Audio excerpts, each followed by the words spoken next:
to me. Thank you for this presentation. It's an honor to be here. Congratulations to all organizers of this event, which is a success. It's a great pleasure to be here and be able to mediate this panel with people that I admire so much. So I'm going to ask to come on stage Dr. Claudio Jerônimo da Silva, Technical Director of the Paulista Association of Medicine Developments, such as I am.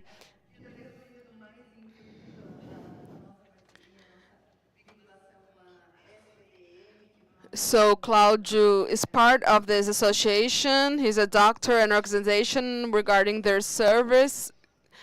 Silvetia, going back to my script, he is formed in psychiatrist by Unifesp, specializing in chemical addiction. He has an MBA in health management by INSPER, 23 years of experience in the organization and management of public services and managing of complex cases in the private sector. He's also a senior investigator in Unifesp Uniage's chemical addiction department. And it's a pleasure. Thank you, Claudio. I'm also going to call Eliana Borges, our coordinator of public policies regarding the use of drugs. Is graduate in psychology. She specializes and has a master's in social psychology, specialist in social development with great experience in developing, implementing, and monitoring public policy, focusing on interventions for vulnerable populations such as people living on the street and sexual vulnerability, and policies on drugs. Thank you, Eliana. I'm also going to call Eliane Prado Marcondes. She's the president of the Association of Pró-Colisões Comunitárias do Brasil since 2008, specializes in this area and has participated in the last 9 years in Mid-Year Training Institute in the United States and has done a specialization in the United States, an advisor at CADCA, an American NGO, and has acted in Cabo Verde and Africa. She also a volunteer in the chemical addiction area, coordinating works with families and developing prevention projects to promote health and quality of life and prevention against the use of drugs. Thank you, Eliane.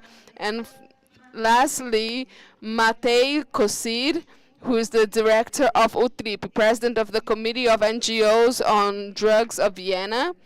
Thank you for being here. He's the vice president of the International Confederation of Associations of Research on Alcohol, Tobacco, and Other Drugs, and co-author and development of the European Curriculum, UEPC, very famous, amazing, that I really admire, and collaborator of the second edition updated of International Standards of Prevention of the Use of Drugs of UNODC OMS. It's a pleasure. Oh, WHO, I'm sorry. Thank you for being here with us. And so we hear our panelists, and I'm so going to invite all of you to prepare for your presentation. We will have another very intense round. This morning has been very intense, but I think it will be as interesting and as productive as the other one, and I expect that you stay till the end. We will stay here till noon, so I will open with Dr. Claudio Jerônimo, his presentation. Please, Dr. Claudio. How is the projection, Paulo? Thank you, Paulo.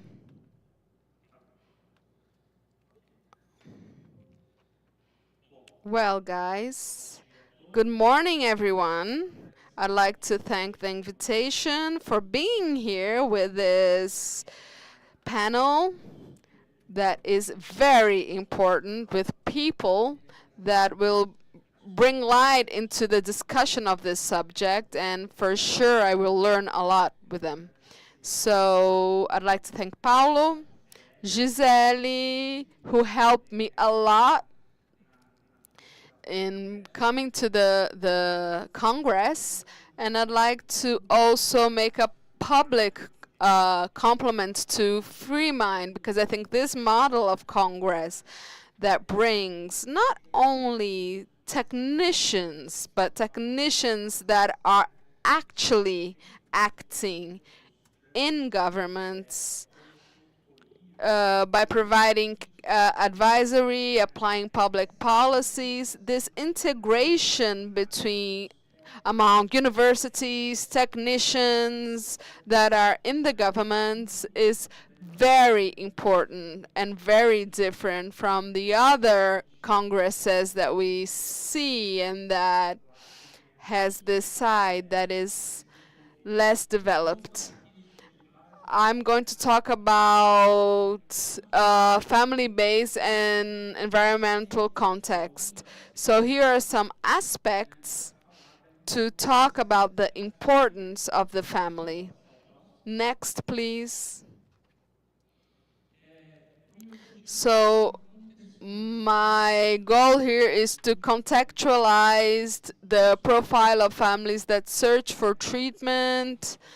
So I'm not going to talk about, for example, of more broad data, but more about people that actually search treatment, bring some important data regarding the problems faced by these families that search for treatment, and evidence the importance of the family and the parental styles in the prevention and treatment of families and patients.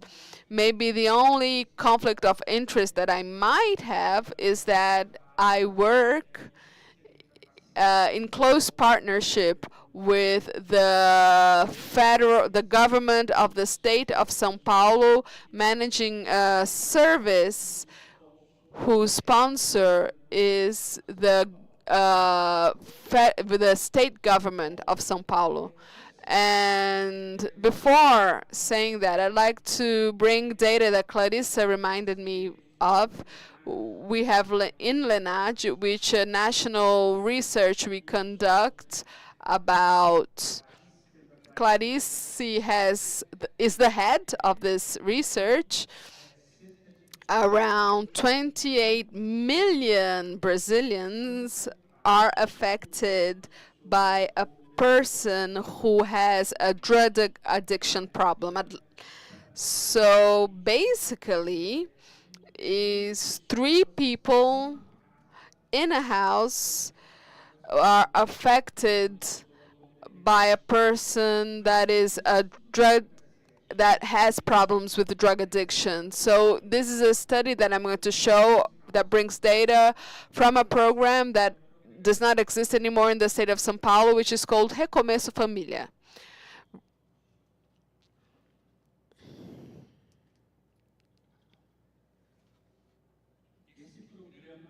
The program of that lasted 4 years and 10 months served over 4,000 families, more precisely 4,471 families, and one of the results were we had 3 articles that resulted from this program, and 3 articles that are being prepared from this program. And the most important data that I thought here is that 82.2% of people were women from 45 at an average age of 45. Sorry, 43.9% were parents, which include parents in general. 16% were partners, and on average they were together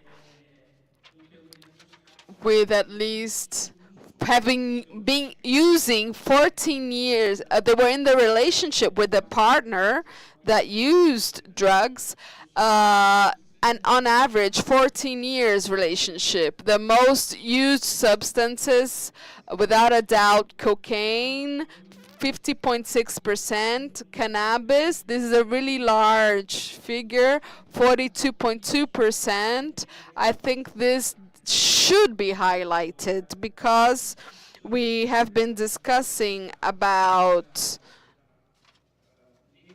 the legalization of cannabis. So this is the trend here in Brazil, but this subject is hot right now, and people search for treatment and have problems because their family members use cannabis. Alcohol is the legal drug that is the most used and the most searched for regarding treatment, and crack 26.5%. Out of the families that received prior support prior to the program, only 26%. Before this program, they had not had any support, and of these 22.3%, they actually came to the service being through referral by another public service. 26%, 26 out of 22, 16.3%. A mutual help group made the referral. This program have a close relationship with mutual help groups. What I advocate is that it's important. This has to be done because the formal health service will not be able to absorb all these people that have problems with drug addiction. And if the institutions does not establish partnership with mutual groups of help, then we won't be able to serve all these people. And 46.1% they found out by themselves about the program Recomeço Família, and they went to the program to search for help. Next slide, please. Some problems that I think are very important and described in this article. 50.3% of family members lived with a person with problems with drug abuse, but they had never undergone treatment before reaching Recomeço Família, so it does take a while. That's data that we already knew from ENADE data. Family that gave money for the consumption had greater incidence in the use of crack. So this happens a lot. Family giving money for the person to use. Approximately 35 patients of the family, 35% of the family members said they were assaulted physically by one of family member that had drug addiction problems. So because when these person with a drug addiction problem was more than 50 years of age. So we had a very specific cut regarding this age group of 50 plus. 18.3% of drug addicts 60 plus had robbed objects and money from their homes. Next. A woman living in the streets and that used drugs was an aggravating factor to search treatment. We know that for a woman to start living in the streets, it's because she reached a level of severity that is much greater. We know that women usually keep their partners and stay with their partners. We saw that the average is 14 years relationship. They're trying to help. They're in mutual help groups. But this scenario is different regarding men. They abandon the women that have drug problems. More than half of the families suffered domestic violence, and 51% of them had problems with the justice system when they were 50 plus. Next. Next, please. Well, so what is the importance of the family environment in this scenario that we saw, which is this extreme problem that people face. First of all, family environment with support, that means the actual presence of the parents that is directed, greatly responsive, and responsibility. So parents that are very responsible, that direct, but direct in a caring and loving way, is associated to the reduction in the risk of getting involved in drugs. Families are very important still. We were talking about schools, and sometimes, let's say, things actually get into crisis when in school, but that's because families are broken or not receiving support. So we need to work with families. So that's why several of the panelists of the prior panel talked about how important it is for schools to open to families, to be open to families. I put here parental styles because I think this is something old. It's well known already for quite a while. This author has described this in the 1990s, but it's still very valid. He says that there are several parental styles. There is the authoritarian style, great responsiveness, great responsibility. So a parent that is in a way very demanding, that monitors the child, so high controls very strictly his child, whether a child or an adolescent, but the parent does that in a loving and caring and present way, in a very paternal way or maternal way. So this style is a style that is less associated to the use of drugs. At least that's what the article shows. This old article shows. So authoritative, I'm sorry, not authoritarian, authoritative. The second one is the authoritarian, which is a parent that controls a lot but doesn't talk much. She doesn't give much space to the child. So he won't sit and gather around the table to talk to this child. So he's very controlling, but he's not responsive. I usually put my child to bed, my 4-year-old child. Oh no, he has to learn how to sleep by himself. I agree, but at the same time, this is the time that we lay down together. He will talk to me, tell me things he didn't tell throughout the day or at the dining table. So it's a moment of extreme intimacy with my child when I put him to sleep. So that is very important. These children of authoritarian parents, sometimes they're very nice, but do things in a they hide things from their parents, so the risk of using drugs is higher. You have the permissive parents. I had a family coming to my office this week, where a 30-year-old adult that used cannabis very heavily with a psychosis. The mother is a high executive officer, a top executive officer who was a CEO of a multinational, very well educated, but that worked too much. And she said, I never searched for help because it was only cannabis. And I thought that he had great, well educated. I don't think it would reach the level that it reached. Please go back a bit. And there is the style of neglection, the neglecting parent that has no idea of what's happening.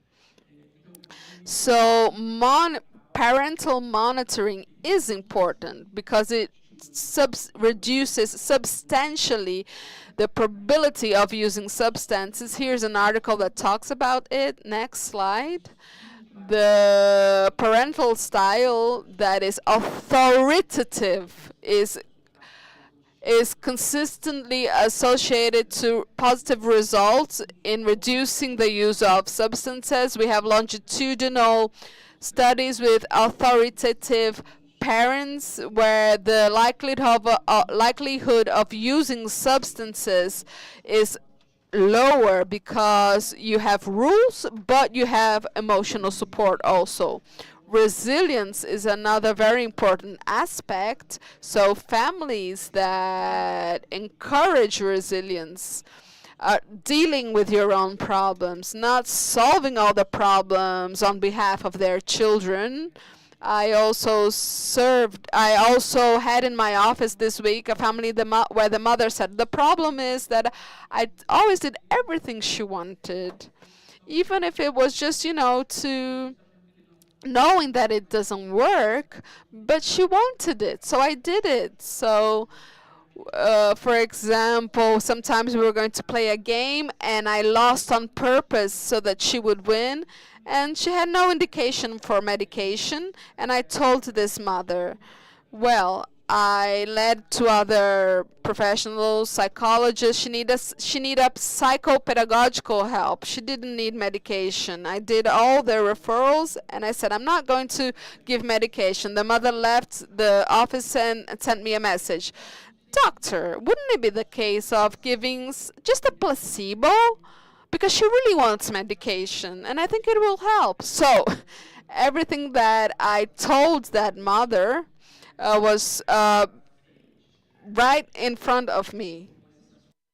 That's for serves for us to see that these things are very consistent, and it's not one only doctor's appointment that will solve. So now there is the recovery environment. That's a good. I talked about a good prevention environment. I talked about a few things, but there's much more about prevention. So I'd like to add one more thing. It's important to know how to deal with our emotions, recognize our emotions, and that's something we learn at home, at school. So if I'm sad, if I'm happy, if I'm frustrated, we must educate our children regarding that. Actually, I was curious and I recently took a course for educators in Coursera about about emotional education for children. And there they give several strategies, always evidence based on how to do that. So we know that now when we now we're going to talk about the recovery environment. So the involvement of family reduces the relapse rate. I cannot treat chemical dependencies if I do not involve families. I always say that I have a recovery team. It's me, my other professionals, someone from the family, someone from the who the person's trust. So the full team. If we don't have someone from the family, we miss someone very important in our team. So intervention based on the community are very efficient as well. Also, when we talk about adolescents, next, pay attention to social and economic factors. I think that has already been said here in our previous lecture panel. I'm sorry. So public policies that address the social determiners that reduce uh, the places and possibilities of drug use. We have a partnership with a program that offers work for people, I'm sorry, who are in the final stage of recovery. I will talk a little bit more about that later. And that hugely improves the recovery rate and decreases relapse rates. At this moment, now nearly 90% of patients who are inpatients and who are living, I'm sorry, who are living in that place, in that house, they are a part of a service or are doing some kind of work. Next, social reinsertion or reintegration, broadly speaking. Here, talking about from reconnection with their families. Sometimes the patient does not want to reconnect with their families, but sometimes with other social agents that will benefit him or her. Next, strengthening family. I believe that that's very important. We talk a lot about chemical dependence, and here we're talking about 28 million people who are not having suitable assistance for them. So I believe that chemical dependence programs, I advocate for that idea. They must have a space dedicated for families, regardless if the family seeks treatment or not. Because sometimes I have a patient who's at home, he doesn't want to be treated, uh, but if he's enrolled here, no, no, so we cannot do anything. So he will find support in those self-help groups, for instance, Al-Anon, Alcoholics Anonymous, and etc. But I believe that we must, in the formal system, we must have this type of service. I'm sorry. I'm really sorry that Recomeço Família program has lost its consistency and lost space. Next, it has already been said. We have already talked about early prevention. The earlier the better, reduces in from 30 to 50%, and that's it. That's what I'd like to say. I'd like to talk about our postgraduate course on chemical dependence, which is 100% online, offered by the Paulista Faculdade de Ciências Paulistas. Our registrations are open. Classes starts in March 2025. And next, here are my contact information, my Instagram, and a podcast in which I invite many people to talk about these issues related to chemical dependence. Okay, thank you very much to you all. I hope I didn't take too much of your time, Clarice.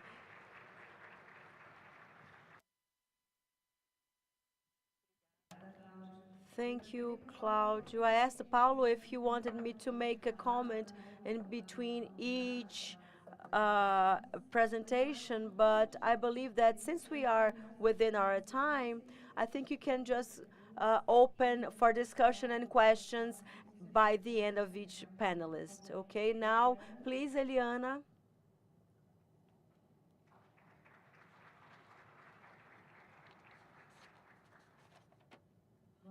Good morning to you all. For those who don't know me, I'm Eliana Borges. I'm a psychologist, and my first experiences with public services, which was the choice I made in my life, was to work with children and adolescents who were homeless, in the situation of homelessness, and then I ended up working with adults. So I've been working with this for over 30 years. And my presentation will address a little bit the role of community when I don't have a family. So I believe that you see in your work a high number of people who have lost their family references.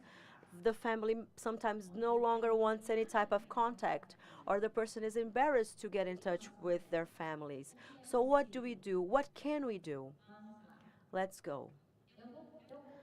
So, as a psychologist and a good person from Minas Gerais, I like to work with stories, which are real stories. Next, the presentation, please. I think it's being organized. So I'm going to talk about two facts that occurred in different places with different people, and therefore we ended up designing a new service, which are a service that supports both families and people who are undergoing the therapeutic process. One day I was in one of our units in Itanhaém. It's a city. And while we were there monitoring the services and talking to people, I saw a mother leaving a room. She was crying and walking towards the gate. I went up to her and asked, "Is it everything okay, mother?" "Yes, everything is okay. I'm very happy. My son had disappeared for months. He was disappeared for months. And when we learned that he was here in treatment, we wanted to come and see how he was." And I asked him how is he? He said he's doing fine. I'm very happy because it's the first time I see he is undergoing a treatment in which he's talking to psychologists, social workers, and now he's going to an activity with an education professional. And she started to talk about her son. And I asked her, "What about you? How are you doing?" At that moment, she started to cry. And she told me, "It's very difficult. Everything is very difficult. It's difficult to be a mother of someone who's a dependent. It's difficult to control his brothers who are at home and who won't accept him back. But I'm a mother. I have no choice. So what do I do in this situation?" And then I took her to a room and I talked to her, and I felt deeply weak at that moment because I did not know where to refer to that woman at that moment. Which public service would take care of her and welcome her as a mother? And then when I see a mother, a son, a spouse, to which public service will address their issues, will care for them? I have support groups that are wonderful, but we are talking about much more. I'm talking about the stigma of being a mother of a user, a stigma of being the wife or the husband of a user, of being the son of a user or daughter of a user, and people don't want to see them. They do not have space to talk to someone. So when we talk about chemical dependence, and I come from from social work field, we usually say that when there's a person who has an illness, the community usually comes together to help that family, right? So someone has cancer, so let's offer our support, let's pray, let's give support. But if that person is a chemical dependent, an addict, the community pulls away, the neighbors run away, prejudice arrives first, and vulnerabilities, social vulnerabilities increase at that moment. So that's why services are important. So I will start showing you how our coordinator for anti-drug policies, which is part of the social development secretariat. So I didn't say a social work secretariat, okay? So it's not a competitor with health. It's not a competitor with social work. It is a public policy. So our social development secretariat takes care of three public policies: social work, food safety, food security, I think you've heard of it, and anti-drug policies. So how that care policy was structured? We have the initial stage, which is welcoming them, offering them therapeutic support to those people who have undergone a detox process. They go to our services or to a CAPS, and CAPS refer them, or the approach services or CRAS as well. They can refer to us as long as a doctor has evaluated it. Therapeutic communities, therapeutic homes as well. The second stage, we work their social reintegration. We focus on their autonomy. And we have therapeutic homes, the second stage of the services, which are the therapeutic residences, which are not our focus today, because our focus is the third phase. They have undergone the therapeutic process. Who takes care of them? Where do they go? Will CAPS continue to take care of them? Do we have enough CAPS units? These are two different questions, and the answers are usually no. But we have family members. So that's why that third stage is the stage in which we do not abandon them. The state cannot abandon them. The government cannot abandon them. Now I'll tell you the second story. The second story refers to I tell them I say they are my children. They go there, they send me messages. It's a boy. He's 42 now, 42 years old, whose mother was pregnant while she was already in a homelessness situation and chemical dependent. So she got pregnant, she had her baby, she gave her baby for her mother to take care of him. She went back to the streets. After 1 or 2 years, she gets pregnant again, has other children, and takes them to her mother to raise. At a certain point in her life, when she was around 7 years old, his mother gets the other two brothers and leaves him behind. And he spends his entire life asking why they chose them but not me. And that kid is a kid who goes to the street. He lives with violence, with alcoholism. This kid gets the train in São Paulo. He goes to the train. He surfs on the train. He does trend surfing. We saw all of that in the 90s, and he goes to Santos. Many of them have died doing train surfing. That kid went to FEBEM. That kid, when he was a child, after he was a child, when he was an adult, he went to prison, and he spent his entire life in the open scenes of drug use until we are able to intervene.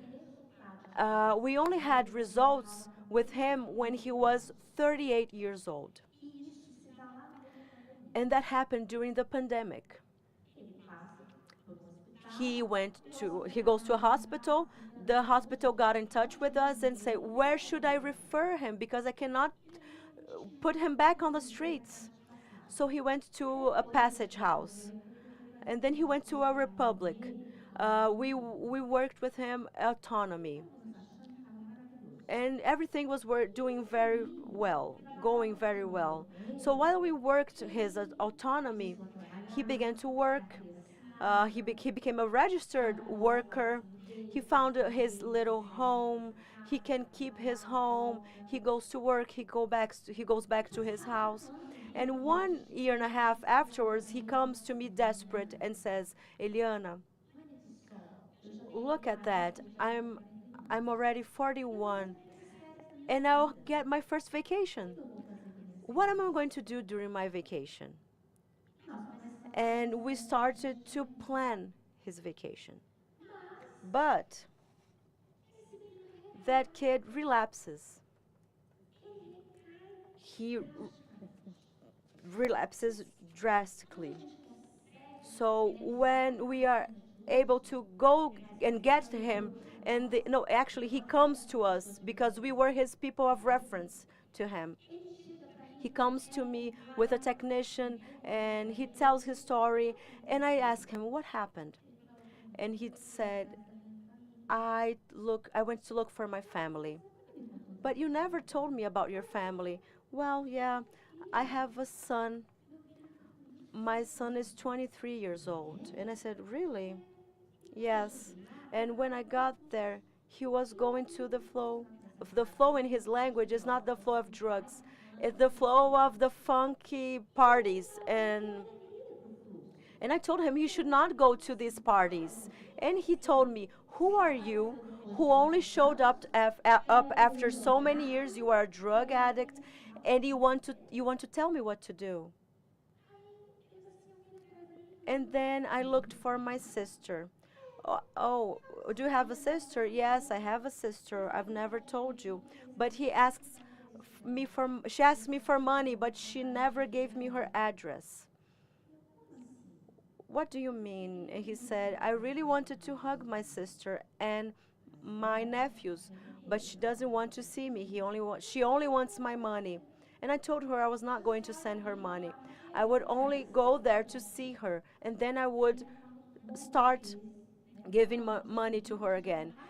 And then he breaks that bond that was not healthy. And where did he seek support? On the open drug scene, because that place is where he had friendship references. And then he started to tell me, in his eyes blinking, bright eyes, tell me, how was that experience of going back? I'm going to use the word he used. Well, Eliana, but Crackland has changed. Everything is so much changed there. Why? Because there was a group there, and I talked to them, and people saw me and said, "But you look so nice. You look well. I thought you were dead." And then I hugged everyone and we smoked a joint together, and he started telling me the story, and I asked him, what was good for you, to use crack or hug your friends? What? Yeah, you nailed it. It was very good to be hugged, to receive a hug. And from that moment on, we started to talk about that loneliness and the recovery of someone who does not have support. And he told me, Dona Eliana, living in recovery is very sad, isn't it? Why do you say that? Because the only thing that's left for me is to pray. Well, he said, I work. My colleagues do not know about my colleagues at work do not know about my problem, because if they know, they will never leave a purse near me anymore. And on Friday, they all go celebrate, they go out to drink. I know I cannot go with them, because if I go, I won't leave that place. I would really like to be able to one day go to a pizza place and ask for a pizza with my colleagues. I said, do you want to be at the pizza restaurant or eat the pizza? No, I want to be at the pizza restaurant because I order pizza every weekend at home. What is he telling me here? He's telling me that of a process of recovery that sometimes in our technician mind, and I'm talking as a technician here, wow, now it's his commitment. We did all the work we had to do, but it's not do all the work. What I have to support him so he won't relapse. When I talk to him about culture, leisure, that the society also welcomes him and takes care of him. So that's why we developed the prevenir spaces. The prevenir spaces has this function, this role of taking care of the parent on the one side, and on the other side protecting and preventing relapses of a person that has gone through a purific process. So of all our services, this is the service to support families and individuals impacted by the use of drugs or that were already into the system or went through the system in this sense. Next. So, what are we working in this unit? We're working the socioeconomic vulnerabilities, the relational vulnerabilities, social and emotional risks. We are preventing relapse, strengthening family relationships when possible, or helping them to create new relationships and strengthening relationships with the community that oftentimes you do not work with because we forget that community is very important. Here we have activities. All pictures were authorized to be shown. Different spaces of the Prevenir um, area of the program. By December, we will have 13 units, and by next year, we will have 30 units. So for you to have an idea of the network we're creating. Here you can see activities that they are preparing to discuss. Here we have a workshop where they are discussing their personal relationships. In this workshop, we have families and the process and the people under recovery in the workshop. On the other side, we have families preparing the carnival party.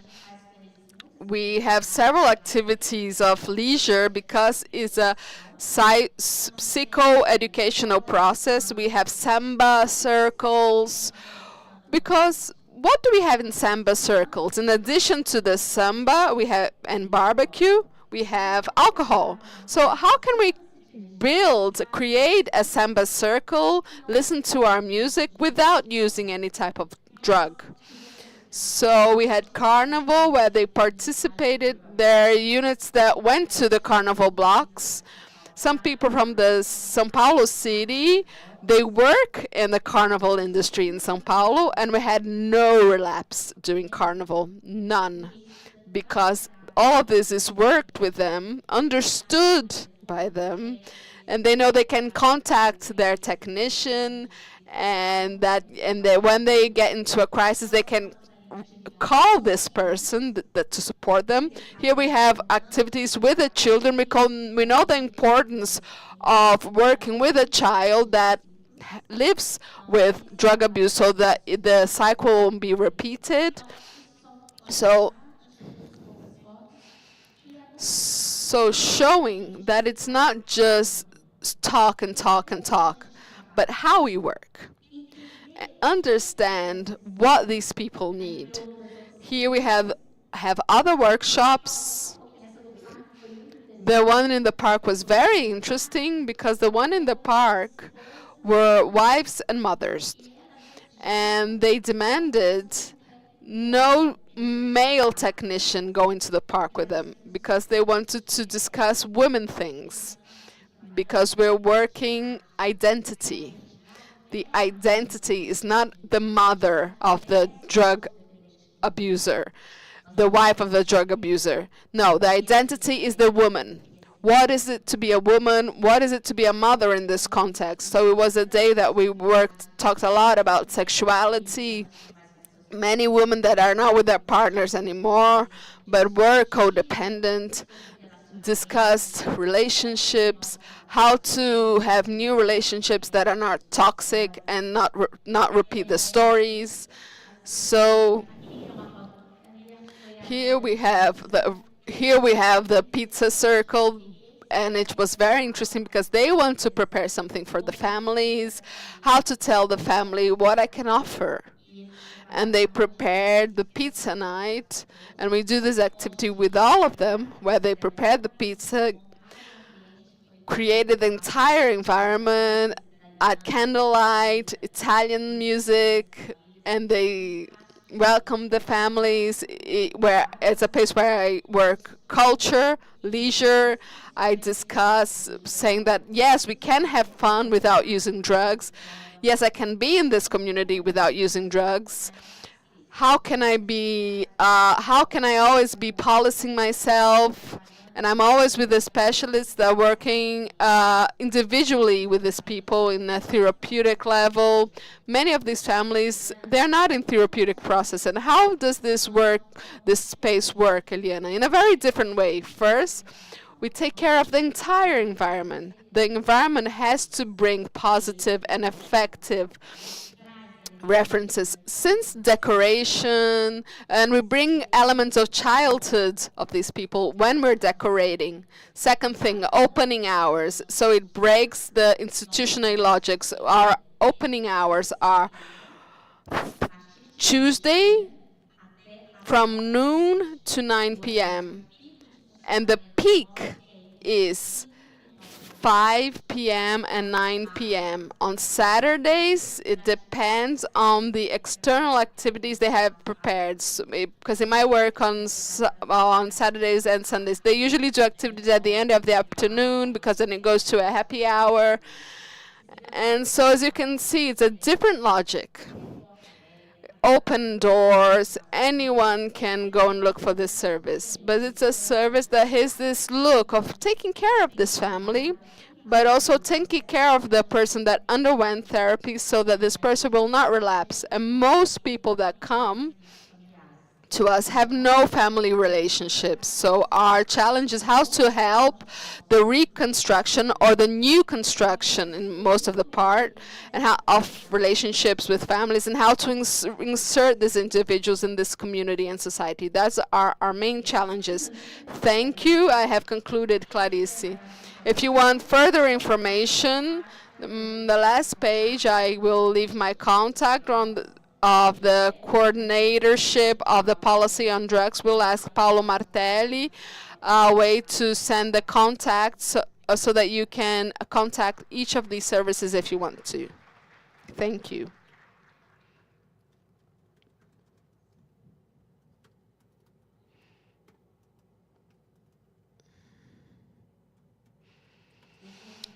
This is the last one. Okay. Thank you so much, Eliana. It was so nice to listen to your experience and knowing that this network is growing. I'm very happy for that. Now, Eliane, you may take the floor. Would you like to swap the sequence? No? Okay. Thank you.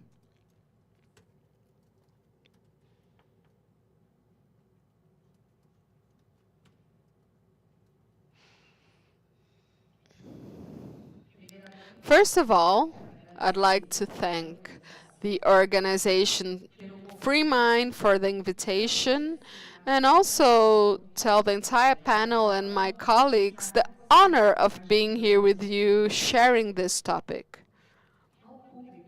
To the public, to the audience, your patience and an attention and your perseverance of looking for in each event of Freemind to update information. My name is Eliane. I'm the president of Brazilian Association of Community Coalitions.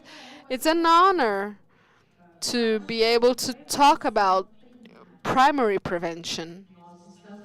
We are here in a diverse topic, talking about treatment, reinsertion, how precious it is to have all these scientific studies on the words of Dr. Claudio Geronimo, the national indexes, how also Eliana talked about how to welcome and support families when the problem is already installed.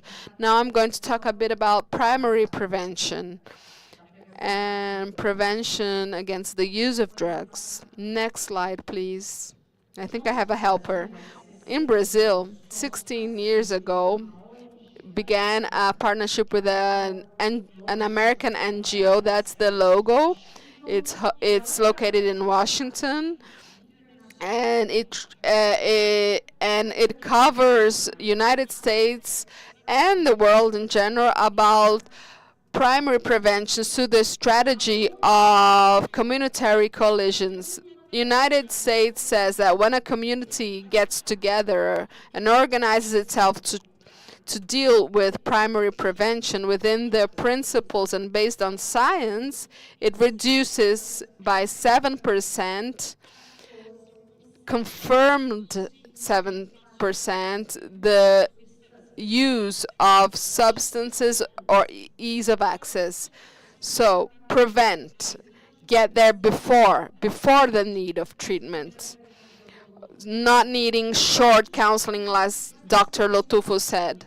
We need everything, but we need to talk about primary prevention, because if our diagnosis as a community evidences a high level of ease of access to children and adolescents at the age of 12 to 17 years, what are we doing and what should we do? This is our topic. Kajka has a model, as you can read on the screen. There are two parallel processes at the left. I need to integrate 12 sectors at least of the community. I have to engage public sector, private sector, parents, inhabitants, science, to deal with such complex subject. It's not just one sector, two sectors. The science of prevention says, this is a study, these are studies produced in universities, and then is proved and confirmed that I need to integrate at least 12 sectors to deal with primary prevention. What are the strategies? Science says reduce risk factors and increase protection factors. And that is how we will reach a goal, which is to reduce the rates, the levels, and indices of use of substance. Now my Mate will be the next to talk. And the Brazilian Association has a consultative staff in Vienna, Austria, and this has been happening for 2 years. And this honors me a lot as a Brazilian due to the recognition we have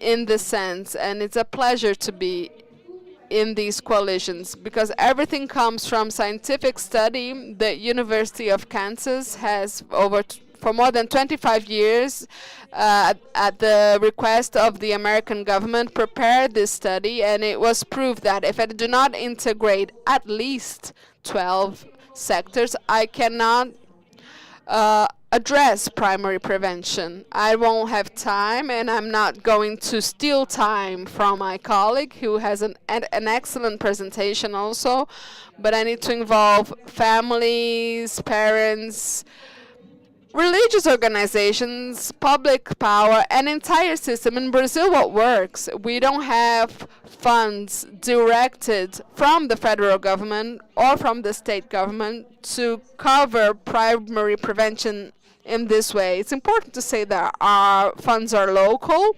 through the municipal authorities that agree to respect the model and agree to work with us with the funds and the funds directed by the American NGO.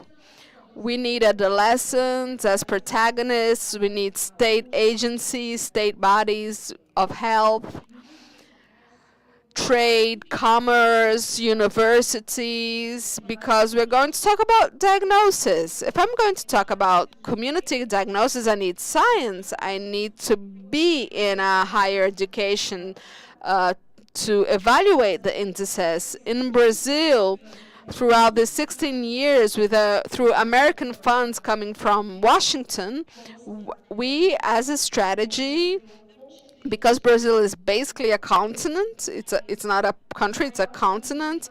The greatest number of coalitions are in the state of São Paulo, but still we have expanded to the states of Rio de Janeiro, and we're reaching the second city of the state of Minas Gerais, São Lourenço, and the government of Minas has invited us to be part of Minas Conege. So the Brazilian coalition with CADCA will be part of the discussions in the state of Minas, thanks to Freemind, because Dr. Cláudia Lente was in São José dos Campos last year, and she said, I want that. We're going to Minas.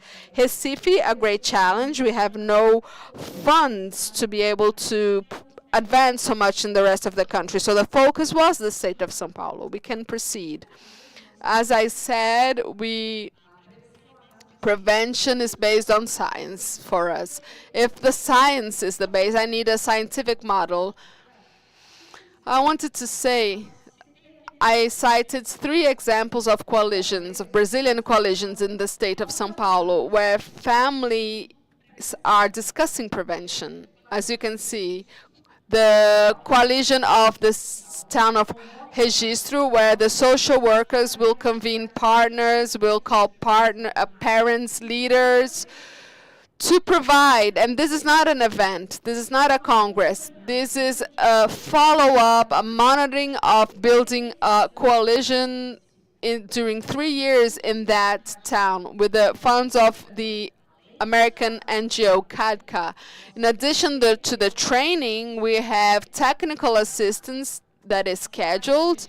The town of Registro has been the last town approved by CADCA. We are in 4 towns in the Ribeiro Valley.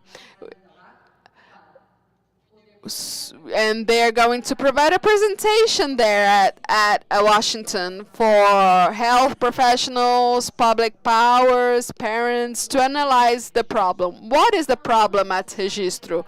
Where is the vulnerability of the ease of access? And the communities welcome and get engaged, especially the parents, especially the families. Because when I talk about prevention, I have to see the individual and all the centers, the nucleus that surround him, families, health agents, schools. But if I don't modify the environment with rules, execution, application of rules, I'm not doing anything.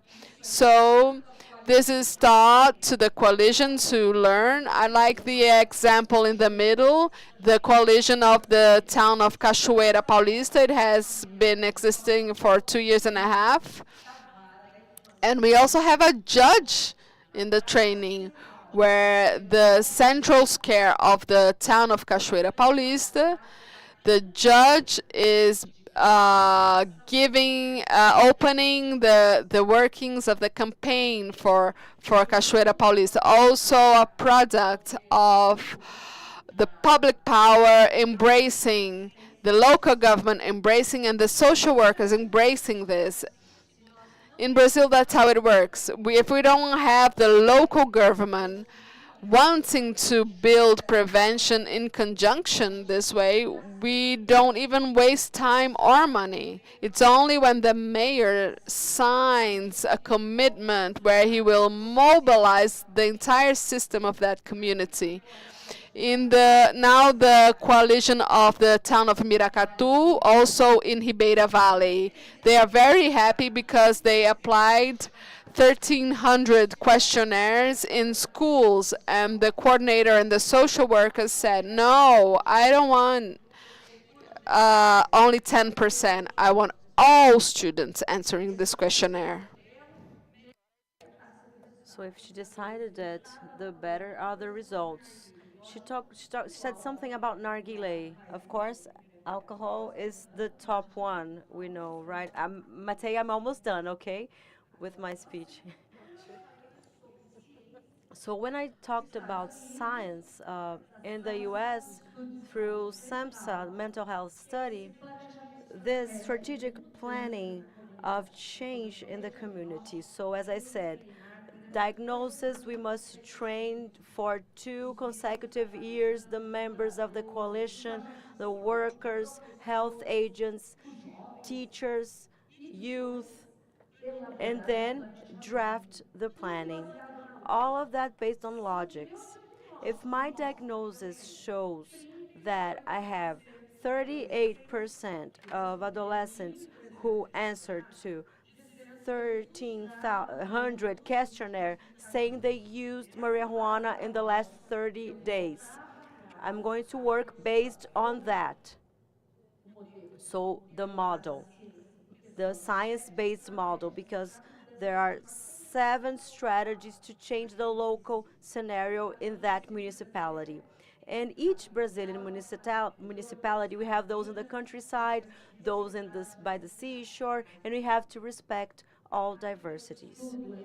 So that was the study prepared by the Federal University in 2011 in Pindamonhangaba. We were very, very happy when we got there to the door of Uniage, and they recognized we were on the right path, and we were. He had a study on power purchase of alcoholic beverages, which showed those rates. And in 2011, Pindamonhangaba, with a 2-year coalition, presented a lower rate in comparison to before. But what I think is the most fantastic is that in 2022, we had 1,400 questionnaires answered. Look at the reduction in 11 years, a 25% reduction. So it's better than what the UN said. So it's a reason for us to be proud. The pilot city inspires the other locations. So in Minas Gerais, they are very excited to use that. The re-elected mayor in San Lorenzo. He said, I want that for my community. So we must raise awareness slowly. Governments, state governments, and the federal government. We're always sitting on the table with the São Paulo state government. We were recently in Brasilia. We presented to them this path. That's not the only path, but it's the one that has less cost. And the UN also shows that for each $1 invested in primary prevention, you can save $10 in treatment, in reinsertion, rebuilding. So because to treat. And we know from our dear Father Haroldo in the last event in Socorro when he presented the rate that you almost can't even see to remove someone from the street. It's a very small rate. So as a teacher, as an educator, and as a mother, I believe that we must move forward and think in the long run about primary prevention. So the biggest example here. Our goal is to be pioneers and to hear the teenager, is to be to have the protagonist, the adolescent as the protagonist. Someone said that teenagers, they want their peers talking. They want to hear their peers. So us, in one of the coalitions in São Paulo, we have already developed projects using resources from CMDC. The coalition are NGOs and other agents. And here we have Alejandra. I went to the Pindamonhangaba State House of Representatives. So we have here, there's a coalition in the city for many years, right? 16 years the coalition exists in Pindamonhangaba. And look what Alejandra said about the project. The coalition, I'm quoting her, the project helps children, adolescents in situation of vulnerabilities, making them putting them away from risks. They help our future, both our family's future. Without the help of the coalition, many people would be in dreadful situations. That's a student of the first year of high school, and that's her family. She won an award for her protagonist role. And when we talk about family, it's very important to build family together in prevention. So talk about the use of medication. So I'm here. So the U.S. has a global campaign on synthetic drugs and alert and telling Brazil that while our rates are lower now, they can get up, they can increase. So it's not a joke, it's really serious. We must take this more seriously and scream at our governors about and talk to them about primary prevention. I feel at ease here to talk to you like that because talking about prevention does not bring votes, but finding admissions and finding beds, this gives them votes. But who am I as a family in my community who is going to say otherwise and talk about prevention? I'm over. Thank you very much. I summarized as much as I could to respect time. Thank you.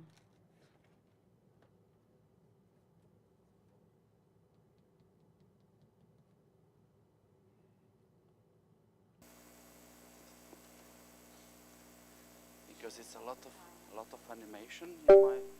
Can I get a?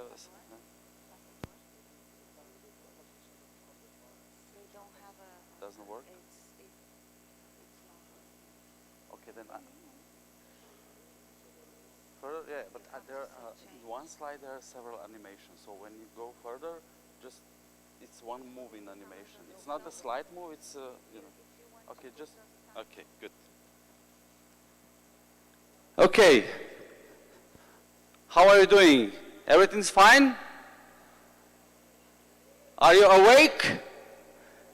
Yes, good. Okay, so first, thanks to Freemind, my friends. This is already my fourth Freemind Congress. So I like to come, obviously, and I'm always challenged, what can I bring more to Brazilian professionals? What is the topic? What are the needs here? And when they put me in particular panel, it's even more limited. So today we are supposed to talk about families and communities. And I was a little bit challenged, or should I talk about families, or should I talk about communities? Or should I find something which connect both of them together? And I decided to connect those things, those environments and settings together. So I will speak about one topic which looks like a science fiction, like a concept. It's very theoretical, very scientific. But I promise you, at the end of my presentation, you will know what I want to, what kind of messages I want to send to you. I'm that kind of character that I always want to open a Pandora box and create a confusion in the room and in our brain. So people get angry sometimes on me at the beginning of presentations or trainings. But no worries, at the end, we are all friends forever. Because sometimes we need shock therapy to start talking about some important issues. And also I'm that kind of character that I like to drop a bomb to the room, so we wake our additional cells in our brain and start thinking beyond, outside the boxes, beyond the walls, because we like to live and work in a comfort zone, and we are not that kind of creatures which want to think out of the box. So we need to motivate ourselves all the time to go out of the box and try to find solutions out of the box. That's the progress. That's what we need to do if we want to get better situation in the field of many risk behaviors. It's not just drugs, it's not just substances, it's, you know, young people are very creative and new risk behaviors are coming to the agenda all the time. And if we think if we stay only within the box, we are not following the progress, so we are behind all the time, 10 years, 20 years, some people 30 years behind the reality. So this concept of optimal health is something which I was rather surprised, I was rather surprised that prevention science, actually in the United States, of course, they are always a little bit in front of us, other nations, they actually discovered this concept of optimal health very late.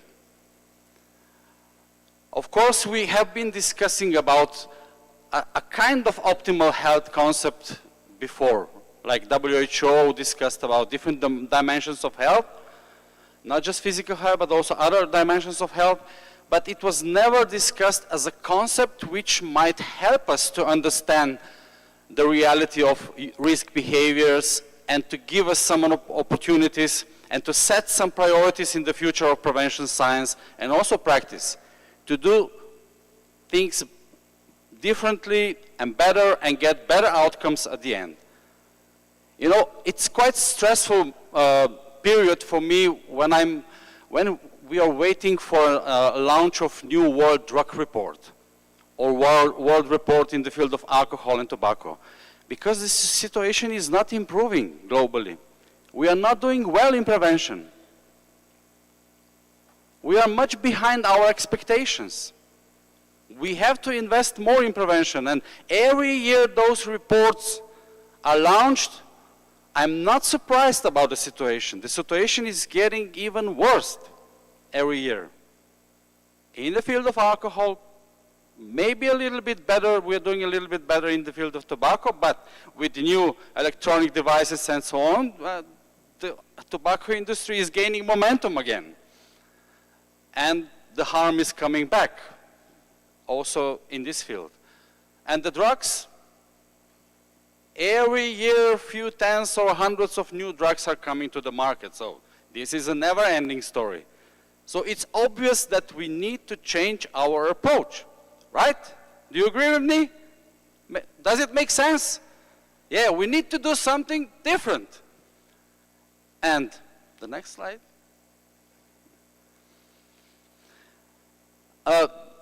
This concept of optimal health is rather easy. It speaks about 5 dimensions of key dimensions of health: physical, emotional, social, spiritual, and intellectual health. You know, I got some critics from several colleagues of mine, also in my own country, that there are several other dimensions of health as well. We have to talk about like mental health, vocational health, and so on. But then I start thinking about, okay, but mental health and vocational health, those 2 dimensions are cross-cutting. We can find them in all those 5 dimensions of health. So, but if they want, they can have 7 dimensions of health. I don't care. As far as we understand the logic of this concept of optimal health and strive to get to some balance. Next slide, please. And I know it's not realistic. I understand the logic. It's not realistic to expect results overnight. It is a process. We have to strive to get to some balance, to focus on different dimensions of health over the years. And what we do now, we are very much focusing on particular dimensions and not trying to create some programs or interventions or policies to gather all this knowledge and bring some interventions like they exist, some of them exist, which are in the category of multiple optimal health domains. There are many programs covering physical health, social and emotional learning, and this is usually the end of the process. We are not including spiritual or intellectual health dimension to our programs yet. So we expect to do more on this in the future. So next slide. We heard about this importance of environments already from Fernando Salazar this morning with this famous etiology model. This is a basic of prevention. And we need to understand that focusing on individuals doesn't work. So we have to work to create healthier and safer environments in the future for our kids and youngsters and us as an adults to get some better results in the future. So, you know, focusing on individual, we do quite a lot of this stuff. But from the other side, we also know that industry, the unhealthy industries are using the same approaches, like drink responsibly, smoke responsibly, sex responsibly, shop responsibly, everything they expect from us to do is our own individual responsibility, which does not exist. And they know that. So the focus of our prevention work should always be the environments. We need to focus on environments and create more healthy and safer environments. It's connected with policy and legislation. Of course, we need to advocate for policy changes. You see how good results we actually achieved with changes in tobacco policy. Now if you ask owners of pubs and bars and restaurants, do they want smoking in the restaurants or in their own facilities again? I would say 99.9% of them would say no. But at the beginning of this process, it was a revolution. Many predicted the collapse of the hospitality industry because of these changes. But we know what happened. Positive improvement. So it is possible also to, through policy and advocacy, public health policy advocacy, we can achieve a lot results without focusing on particular interventions in different settings. Just focusing on the policy, we can achieve much, much better results. Next. Physical health. This is, based on my experience and my knowledge, and also if you look at the best practice registries, you will conclude that most of prevention interventions focus on physical health. There's nothing wrong with that. We need to keep doing these things to focus on physical health related risk factors in our communities. But not only on substances, there are several other risk factors related to physical health, like healthy nutrition, physical activity, some prevention work related to chronic illnesses and so on. So it is a lot of work to do for everybody. However, most of our focus goes to physical health interventions. And that's not enough. Obviously, we are not doing better as a society, as a countries and regions and communities. So we need to add something to that. I don't want to say that we have to disinvest from physical health interventions. No way. I'm not saying that. I just want to create a momentum so we use a little bit more of our brain and think about it, how we can add more other dimensions of health to our prevention interventions. So next slide. And when we look at the key influencers, and now we are at the title of this session, we can easily find the importance of communities and families and parents in this context, together with policies and legislation. Next slide. I said already that there are several interventions already in place and programs exist which try to work a little bit on social and emotional health competences, which is part of this emotional and also social health. So we are doing a little bit of this, and some components of evidence-based prevention programs cover those two dimensions as well, but not enough. I would say that we need to invest much more in these social and emotional competences, especially in this modern world with a lot of challenges for our kids and youngsters. Challenges are much harder in existing generations than they used to be in the past. So social and emotional competences are the key to survive in this modern world for kids and youngsters. To bridge this period between childhood, adolescence to the adulthood.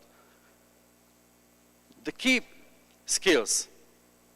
And also, if we look at the key influences, the social environment is extremely important. The environments like family and community, the neighborhoods, are extremely important in this context. And of course, schools as well. We heard about importance of school as a preventive environment in the previous session as well. So I don't want to repeat previous speakers. And also social media, extremely important for young people. Why do you think unhealthy industries are so present in social media? Why do you think? Because it's effective. They can reach many young people, many kids, early enough to get them involved in consuming the products. Where we are in social media as a prevention professionals? Almost nowhere. So, from the emotional part of health, it's also very important that we use social media to get in contact, to create messages, to create campaigns which would influence also this dimension of health among young people. Social health as well, importance of relationship. We are creating in a modern society socially excluded generations, not just because of social media, also because of other circumstances. They don't get these skills, or they are not so much involved in the relationship with family, with peers. with other important adults as they used to be in the past. So we need to improve this part as well, because if we want to socialize them, we heard that prevention is socialization. Socialization is prevention. So if we want to socialize next generations in the way we expect it, then we need to put more efforts in this part of health. And again, key influencers are quite obvious. Again, communities, parents, families, schools, virtual communities. We need to use these tools as much as possible in prevention as well, because unhealthy industry is using them, and they know why they are using them. So obviously, it makes sense to use social media in prevention as well. So next, spiritual health. I think based on the reality, based on the situation nowadays in the world, it's obviously that we are not doing well regarding spiritual health, or we are doing almost nothing. Because if we see the situation, a lot of wars, a lot of conflicts, a lot of different disasters and so on, people struggle with many crises and so on and so on. And this is because we don't invest in this, it's not related to religious. It's much more. Spiritual health is much more than religious, religious feelings. So it means that people don't have a sense of purpose of life anymore. Young people they don't know what they want in life. What is the perspective for them in life? They don't have a sense of purpose. Love, hope, peace, almost forgotten topics.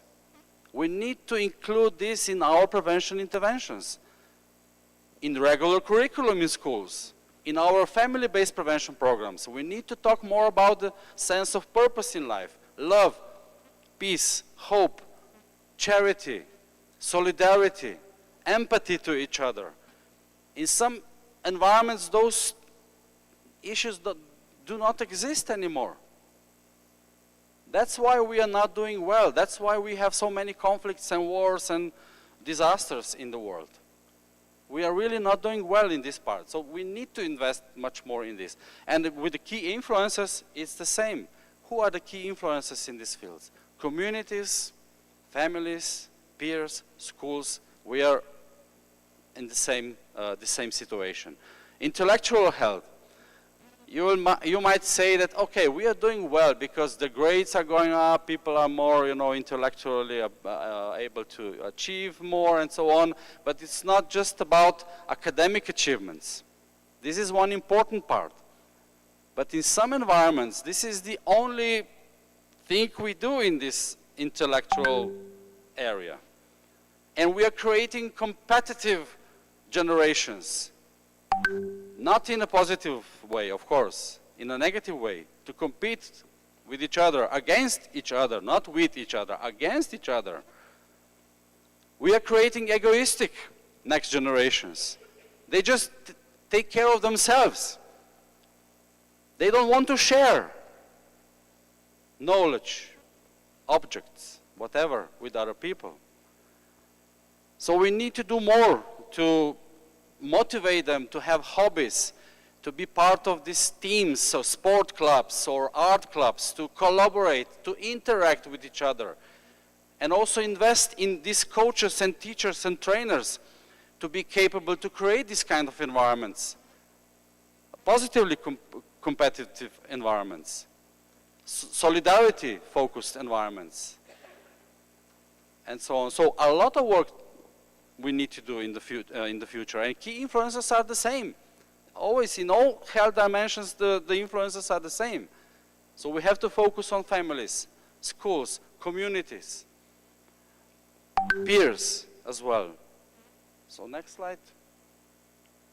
That's it.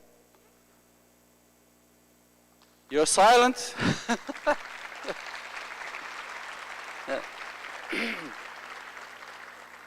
And the purpose of this, of my presentation, it's not, some huge and very important presentation, but I really want to install in your brain a little bit of confusion and chaos, and process initiate some brainstorming processes outside the box. So we think about how we can improve the situation, and this is one of the, I don't want to say recipes, but one of many options how we can improve the situation in this crazy world. Thank you very much.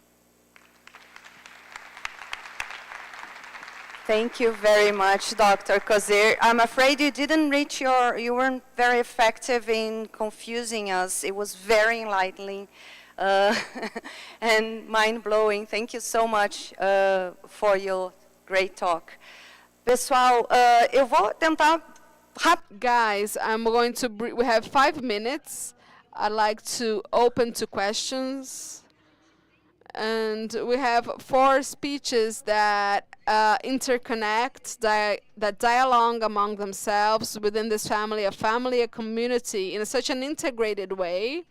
They're not integrated, but putting all of them together, we have this great mixture and very reflective mixture. I'm not able to not give some figures, but I'd like to add some things that I think add to this reflection. Regarding individual views, clinical views, families and cases that Dr. Claudio brought, the experience of reinsertion that Dr. Eliane brought in the States, the community initiatives, and this beautiful speech of Matei, Dr. Kozir. To me, what I can highlight from his speech is the importance of having public policies, that we make this prevention in an environmental way. Now I'm going to talk a bit about something that I think weaves all of this. When we talk about families, we have the scene of use bringing this subject back to the population that is the peak, that is the tip of the iceberg of the severity. When we study a scene of use of people living in the streets with social vulnerability, we see that at the clinics, what we mention a lot is that the most difficult thing to treat, the worst scenario possible within this context of disorder of drug addiction, and a piece of information that we discussed about vulnerability, I will repeat here, that it provides this great insight that 80% and 80%, so we have 6 editions of this survey, and this is the most consistent data. We did Le Coupe in Fortaleza, Brasilia, and scenes of use are completely different, and the information exactly the same. That is from 78 to 80%. Most part of the scene of people that came from their homes. What does this mean, guys? It means that when we look at the worst case scenario, which is the user, I'm not going to contradict the information that is very important, that we have 2 ways. It's a 2-way street, social vulnerability and addictive disorders. We have people that are excluded, are in vulnerability, they have greater risks. That is a fact. But when we look at a scenario of use, we see that most people had all their windows of opportunities of secondary prevention lost because no one did anything while this case being recorded in their minds. I'm not talking about people that were living in the streets since the beginning. At this survey, we even tested a bit more. In the other editions, we started perfecting this. But why do you leave home? Is it due to extreme poverty? It can be. No, it's not because of that. It's the drug addiction that became worse. Another test. Were you living in the streets before the crack? No, 80% no. self-exclude themselves. They leave home. Reflection on this is that we have to think of secondary prevention, early intervention, health services that look in a more integrated way these violence cases, cases of violence and other health problems. I'm talking about the basic health units. Maybe you're using alcohol too much, it's abusive. How much, to what extent public policies, and not only for primary prevention and the environmental issue, and Eleni mentioned very well the importance of primary prevention, but also secondary prevention, selective secondary prevention. 80% of the scenes of use, the city of São Paulo, the lower income areas. What is being done in these areas? What is being done in communitary prevention for these populations that are marginal and that any type of information is much more effective when they're still at the beginning, when still things had not become serious.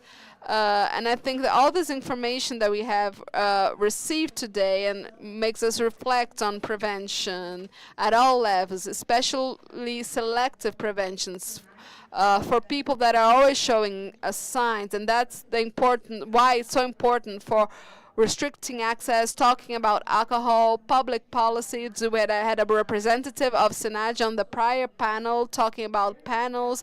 The federal government brought 3 programs that was mentioned. One of them is Famílias Fortes programs, which is the lowest level of atrogeny, of having an inverse effect. It's the safest program, and it's available.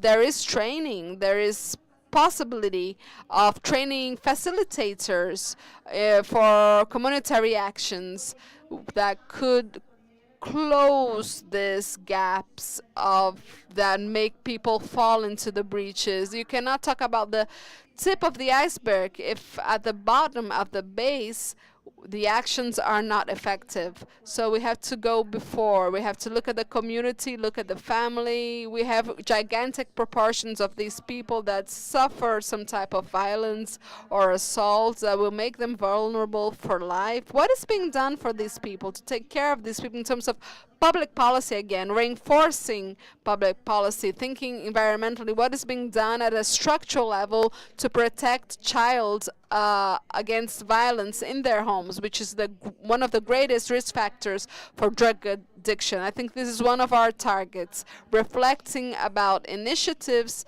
and being able to reinforce that all these actions are continued and made available. Thank you for being here till the end. Thank you for your attendance. Thank you for the panelists. Your presentations were great, and have a great lunch. Thank you. Great, Clarissa. Thank you. Clarissa, please sit down. Just to conclude, I'd like to give you guys a certificate. Please close the link. Guys, don't eat too much so that you do not fall asleep in the afternoon at the other panels. A great round of applause for our panelists. Thank you so much.